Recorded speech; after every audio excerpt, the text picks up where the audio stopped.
Hello and welcome to the latest episode of Let's Talk ABM with me, Declan Mulkeen, CMO of account-based marketing agency Strategic ABM. ABM is one of the hottest B2B strategies right now, helping companies to win, grow and retain their most important accounts. This podcast allows me to spend some time talking to account-based marketing leaders about their ABM programs and share their insights with other B2B marketers, wherever you are on your ABM journey.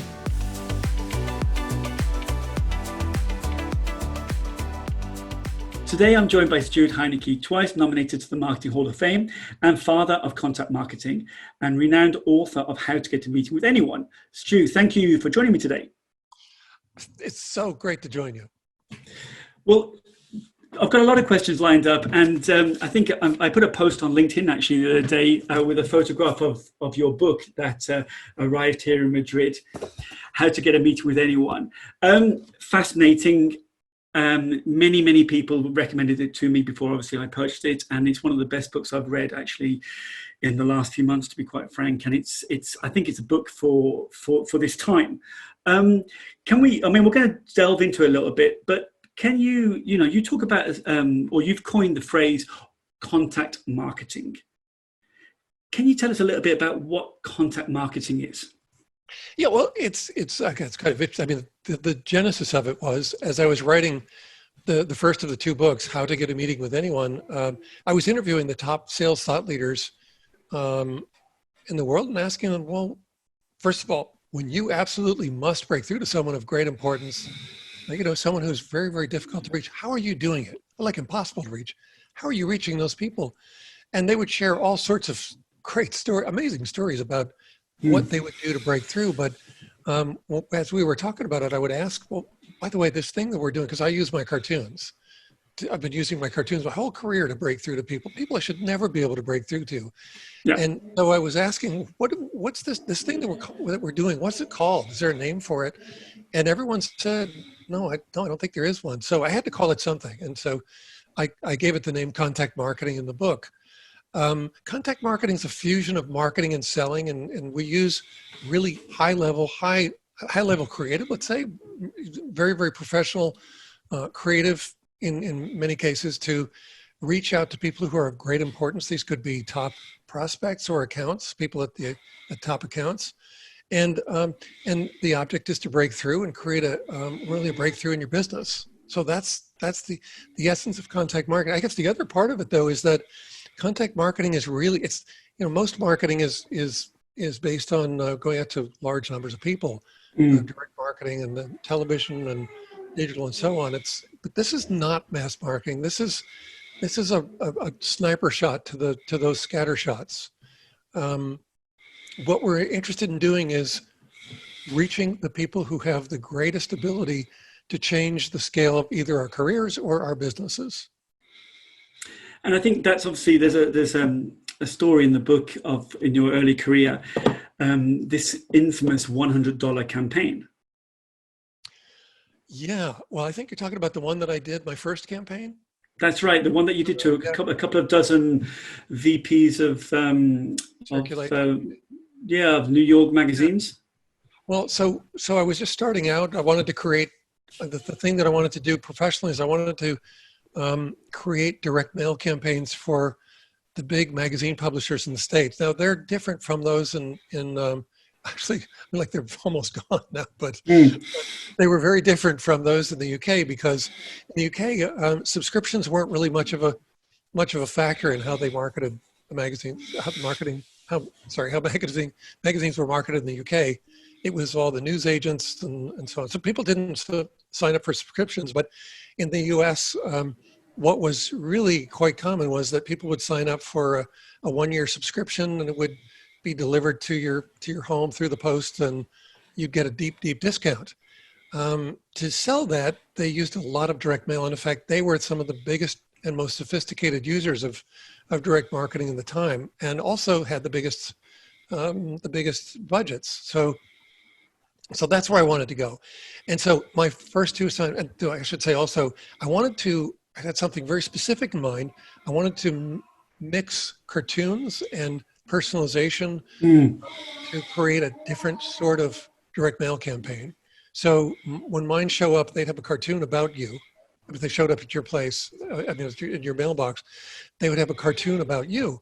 And I just knew this would work because I knew I knew the nature of cartoons. I knew that they were the best read and remembered parts of magazines and newspapers according to readership surveys.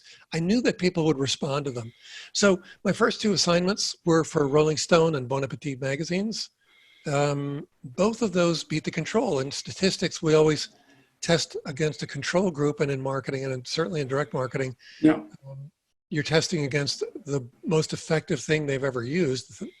It's their record setter or record holder. So the first two assignments, again, Rolling Stone and Bon Appetit, both of those assignments, both of those test campaigns beat the controls, which was remarkable. I mean, they set new records right out of the box. So I thought, okay, perfect. This is my opportunity to reach the rest of the publishing industry and do business with them. So what that meant was I needed to reach out to about 24 people. These were VPs of circulation at companies like Time Inc. and Time Warner and Condé Nast, the Wall Street Journal, Forbes, etc. Yeah. And so I put together I knew that this would not be easy to reach these people, but what I did was I put together a little campaign. It consisted of an 8x10 print of a cartoon that was personalized for each recipient, with a note that said, hey, this is the device I just used to beat the controls for Rolling Stone and Bon Appetit. I think we should put this to the test for your titles. And, if often when I'm speaking in front of a group, I'll ask the group, what do you think I got for a response to this? And they'll guess all over. I mean, the thing I used to hear is that the typical number or response rate for a direct mail campaign was 1%. There is no such number actually, but that if we use that number for a moment, 1%, and if you think about, just think about click-through rates, for example, in digital, they could be thousands of a percent. Well, and the other thing we used to hear is that a 100% response rate was absolutely impossible. Well, in fact, that's what I got. My first contact campaign was 100% response rate. I got through to all of them. All of them agreed to meet. All of them then became clients, all of them. So it was 100% response rate and 100% conversion to a campaign that cost me about $100 and launched my business and was worth millions of dollars. Incredible. Well, actually, linked to that, Stu, obviously in the book, you illustrate the strange nature of CEOs and VIPs. Can you shine a light on that for us a little bit? Well, I wouldn't say that they're strange at all. Actually, they're very intelligent people, really very sharp people, and they're sort of working or living in a different dimension than we are. Their lives are going much faster. Everything moves much faster, and so certainly, if you're going to reach out to someone like that, you should be very brief. If you're going to send an email, for example. Try to keep it under a dozen words, actually. And what you're then demonstrating is a respect for their time. You also think about, well, what are CEOs paid? And you hear about these ungodly amounts that they're paid. So then if you just break that down to, let's say, what is a minute of their time worth, not only in terms of their salary and bonuses, but also they're paid a fraction of what they're actually worth because they're moving a company in a direction that changes its scale, perhaps. So the scale of their efforts is far greater than the scale of their pay. But still, if you just break it down, it's probably a few $1,000s per minute, and that's just very, very valuable time. So you don't want to be approaching them with the notion that you can take all the time you need. You've got to be very, very quick. So you've got to express value very quickly. You need to know, you don't want to be calling and then asking them sort of like, what do they do? Or what are some of their biggest problems? You need to know. You need to have really done your homework. But I think ultimately, the thing that we want a contact marketing campaign to do is to introduce you in a way that has the recipient saying, oh my God, I love the way you think. Because if you do that, if you've reached out to someone that you don't know, who's very busy and very difficult to reach, and you got that reaction, you're way, way ahead of the game. And that's probably linked to, I think you mentioned when we were talking previously about, I think it was Aaron Ross from Predictable Revenue who kind of shared a story with you. Yeah, he that was an interesting one. He had said to me that he he'd reached out to Mark Benioff. Now, Mark is the founder of Salesforce.com, and so a very busy guy. So he reached out to Mark Benioff, and he did exactly what I just suggested. Actually, he suggested it to me, and I think that it made sense. He made sure that his message was less than a dozen words. It was essentially, Mark, we do this. Is that of interest, or is that useful? And he got a response. He figured out what his email address is, and that's usually not very hard to do. And he got a response within 30 seconds. I thought, that's remarkable. I've got to try. You know, it's sort of a mischief thing. I've got to try that. And so I tried it and got the same result. You can get rid. You know, I hear people, salespeople complaining about the response rates to their sequences, and you've got to think about what the nature of a sequence is. It's a blast of email that goes out to a lot of people. It probably has a lot of copy. It has that little slug at the bottom that says it was sent through XYZ email service, and here's how you unsubscribe, and so on. It's not a personal bit of correspondence, and a CEO would never take the time to read something. No C-level executive, and probably most decision makers, wouldn't take the time to read something like that. And they wouldn't, you know, the more you sent, it wouldn't work in your favor. But if you send someone an email that has very, very few words, a very simple question, and demonstrates, you don't say, I respect your time, show it, and it demonstrates that, then it really makes sense. You know, the other thing beyond what Aaron suggested about keeping the message very, very short is to identify some times when you're most likely to get that email through to someone like Mark. He's a pretty good representative of someone who's very difficult to reach, but someone who could change your life. Yeah. If he became a client. So one of the things that had been suggested by Mark Hunter actually was to send emails either Saturday morning, early Saturday morning, or Sunday evening, you know, 6 or 7-ish. And the reason he suggested that is because there is no gatekeeper. I hate calling them gatekeepers, but anyway, there's no one watching or filtering the email. They're looking at their email account directly. And Saturday mornings early, they will check in just to see what's happening before they start their weekend. And Sunday evening, it's a different time in their weekend when they're saying, okay, what am I doing this week? And so they're at their computers, and they're already working. So you can get responses just based on timing. Yeah. And yeah, I mean, the whole kind of concept of context, relevance, and timing obviously is key in any approach, really. You talk about a VIP makeover. Now, are you referring to how we as individuals who are looking to prospect should undergo some form of VIP makeover? Well, I do think that we can be doing things to have more gravitas, I suppose. They can be a lot of things. One of the great things that you can do is get involved with a charity, and if by being involved in a charity, you can then reach out to someone, and you may have a connection in common actually through the charity. I think that's a good one. I'll tell you, being a Wall Street Journal cartoonist is a big one for me, because when I call people and if I'm introducing myself, part of the VIP makeover is creating a VIP statement. So again, a dozen words, a dozen seems to be a theme here, but a dozen words or less. How do you introduce yourself? And so I go over a little bit, but if I say, hi, I'm one of the Wall Street Journal cartoonists, and I'm sending a print of a cartoon, of one of my cartoons, and it's about your boss, well, that's a great way to introduce myself to an executive assistant. And I will get a great I do get a great reaction out of that. Usually it's, what, really? So that opens the door. And you want to have these things about you that cause people to become, well, just sort of to arrest their their intent of getting through the day, getting through these phone calls, and you're another one of those phone calls to get through. And you want to find a way to make it a little more interesting, actually a lot more interesting, so that you stop that pattern and get them to say, "What? Wait a minute, really?"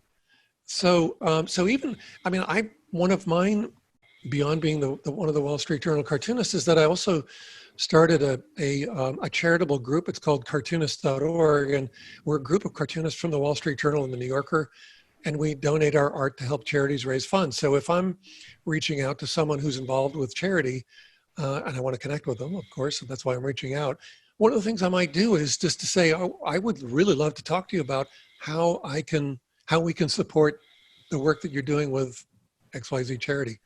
But you want to be, you don't want to just show up saying, hi, I'm a salesperson, and I want to sell you something, because that doesn't really convey a lot of value. And you want to be doing that. It's part of that value is just, who are you as a person? Yeah, and I think particularly, as you were saying, if you're targeting VPs and CEOs and the kind of whole C-suite, you need to get personal, really, and you need to give them a very, very good reason why they should be even, as you said, talking to you, engaging with you, listening to you, and building some form of rapport around some kind of shared or common interest is key, really. I thought it might be interesting to share this with you. I was, Alex Oley, who's obviously one of the co-founders at ReachDesk, you know him very well. We're doing a kind of a series at the moment called ABM in the House, and we were literally just talking the other day about how to kind of define or redefine your ideal customer profile, i.e. which kind of accounts should you be going after. Now, you talk about this very same thing in your book. Talk to us a little bit about that, how you decide who you should be prospecting with. Well, I mean, in the book, I talk about compiling a top 100 list. And these are the people, let me back up a little bit. If you think about it, every big thing that happens in our lives happens because we've had meetings, because we've connected with the right people at the right time. So extending that, well, then who are those people? Who should they be? Who should you be reaching out to? And if you sell for a living, then obviously these would be, I guess we could call them dream clients, or they might be your assigned accounts. But you certainly need to know who they are. You can be, if you have the list, that's first step in organizing all of this effort to connect with the right people. You can start to set up things like Google Alerts to alert you to when they're in the news and when something's said about them, because you need to get to know who they are. You can also do profile scrapes. There's a lot of really interesting ways to do that. Seamless.ai is kind of an interesting way to get at details that would take a long time to find otherwise. But you really want to get to know. I mean, this is an audience of people who can change everything in your life. So get to know who they are, what they're interested in, what are they talking about, and find ways to reach out to them. And what I'm describing actually is the basis of deep personalization as opposed to wide personalization. So wide personalization is what I've used in all of those big direct marketing campaigns. I mean, when we were doing direct mail campaigns, let's say for Forbes, and assuming my campaign was the new control, well, that would go out to a couple million people at a time. And all we needed to, and of course, there's personalization in the cartoon. I mean, that's why mine became controls, is because the personalized cartoon element was so successful. Well, that's a great example of wide personalization. All we needed is the correct spelling of their first and last name, and of course, a correct address. And then we could make a very personalized experience right on the outer envelope or the face of the mailing. But deep personalization came about when, I guess as a result of social media and the internet. In both instances, we're able to get a lot more information. I mean, we can go to people's profiles and get their pictures and do really interesting things with their pictures. If we wanted to create let's say a card to reach out to them, you can use their picture as the art for the card. But you also get a chance to just understand who they are and what they're really interested in and what they're talking about and what they're thinking, almost what they're thinking about. In fact, there's another, AI is really interesting in the way that it's becoming part of the selling process. And so I can't, there's another AI platform that, it's called Ensable, and it'll listen for, it'll watch for buying signs, and then it will alert you to who's actually looking to buy what you sell, especially in the technology sector. There are really interesting things out there that help you create really, really relevant outreach. And so deep personalization is about using profile scrapes to then craft a very individualized, usually it's a gift, but some form of approach that is tied to what you know about the person. I mean, they could just have a dog named Uncle Bob, and you could send them something. I mean, my cartoons would be, I could send them something, a cartoon about Uncle Bob pretty easily, and they'd be thrilled with it. But there are so many other examples of people saying they discovered that someone is really interested in falconry. Then you send a falconry glove, just as a gift, or a personalized apron because they're really interested in cooking and family or something like that, or maybe cooking and technology. I'm actually talking about actual campaigns that people have done that they've sent the gift out and they've gotten through when no one else was able to get through to them from their company or from their sales team. They get through because they've tapped into something that's very, very important to them. So those are those two forms of personalization, deep and wide. Yeah, those two actual examples, I picked up on those in your book actually, which I think it was some somebody wrote into you to kind of thank you for your book, and they talked about a couple of examples, and one you mentioned one about the apron, and I think it was an Arthur C. Clarke quote. Yes. That they had embroidered on the apron. And as you said, this kind of scraping, or it sounds a little bit ominous, but just obviously, using publicly available data to know what people like and don't like. And the example of the falconry and the falconry glove, that must have been very special. I know that with our own agency, we've done very similar things. And, one contact that we were looking to engage with, who was a very senior contact, we kind of found out that they were a great kind of, netball, which is kind of like basketball lover. And we sent them some personalized shoes, and they absolutely loved it, and they became a client.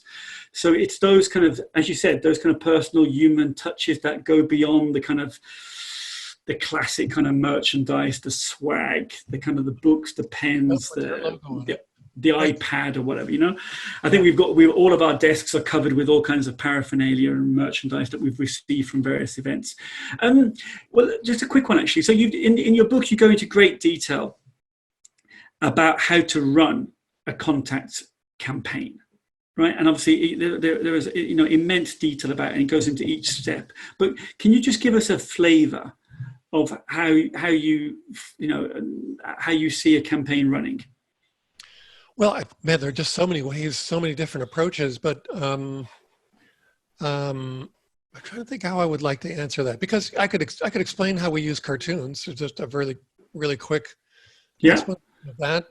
But I don't got to say, I mean, I talk about cartoons a lot, but there's so many. And another one that's just one of my personal favorites is visual metaphors. I just love them. I think they're amazing. I'm going to show you something. I know that this is an audio, but what I'm showing is an ultra realistic coffee spill.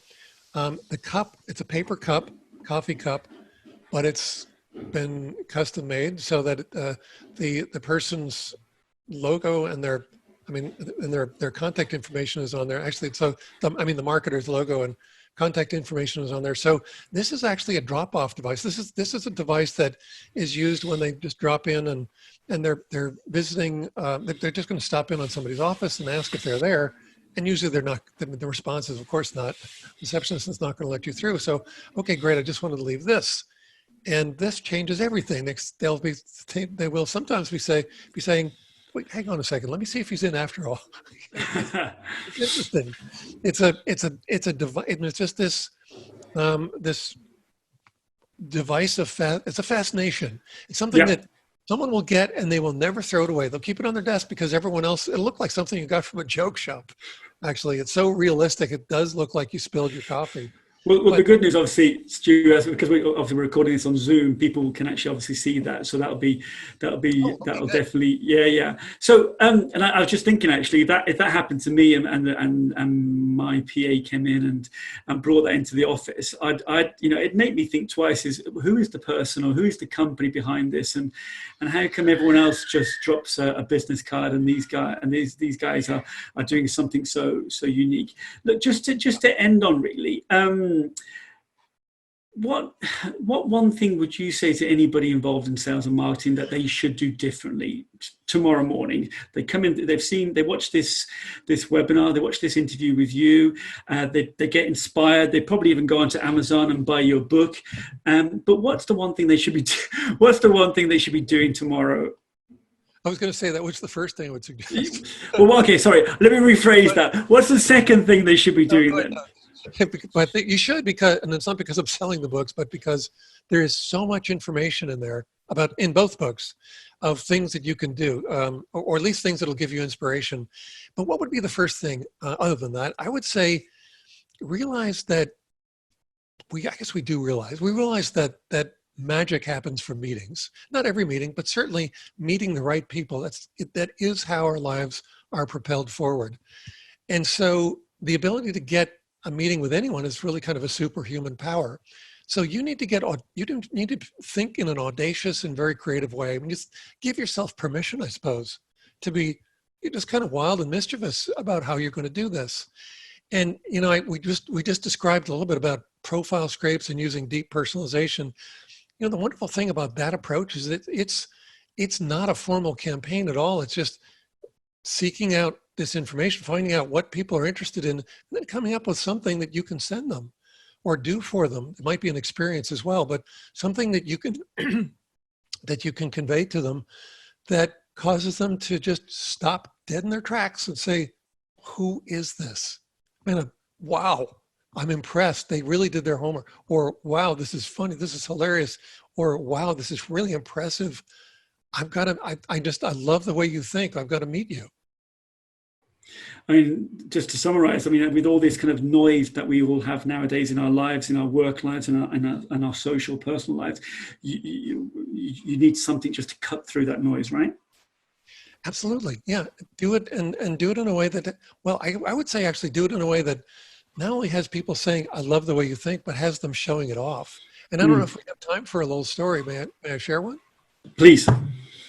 So there's one of the most interesting, I wrote about in Get the Meeting, my most recent book, I wrote about we need a replacement for business cards because business cards, they're not following the right strategy anymore. They're seeking to make us look important and impressive. And, so there's sort of an arms race of using thicker stock or sandwiched paper stock or debossing, embossing, foil stamping, etched metal, etc. But it all follows a strategy that doesn't really make a lot of sense.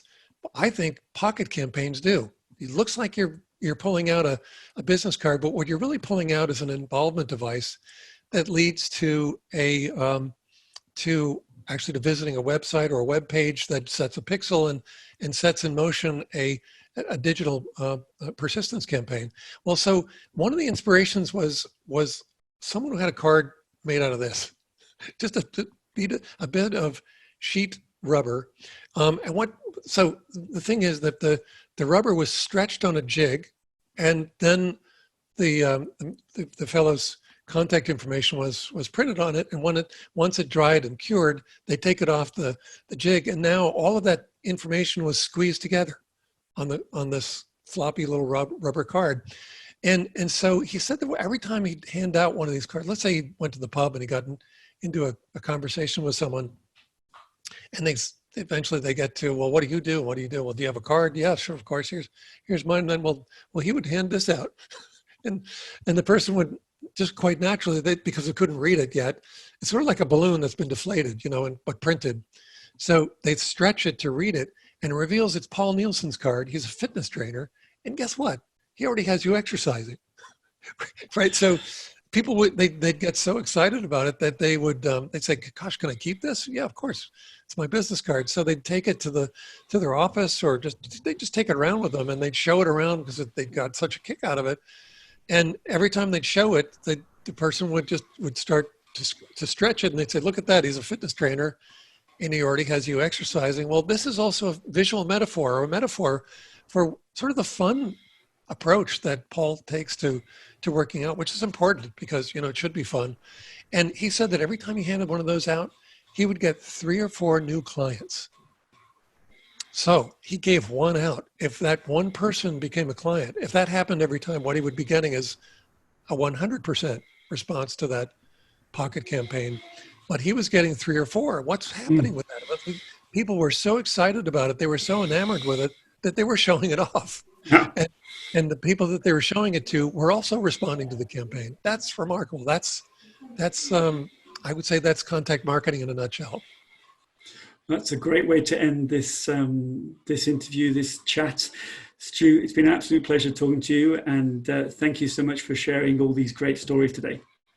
Thank you, Declan. What a pleasure to join you. If you enjoyed this episode of Let's Talk ABM, be sure to subscribe so you're notified when a new episode is posted. Feel free to rate and review this podcast. Thanks so much for listening.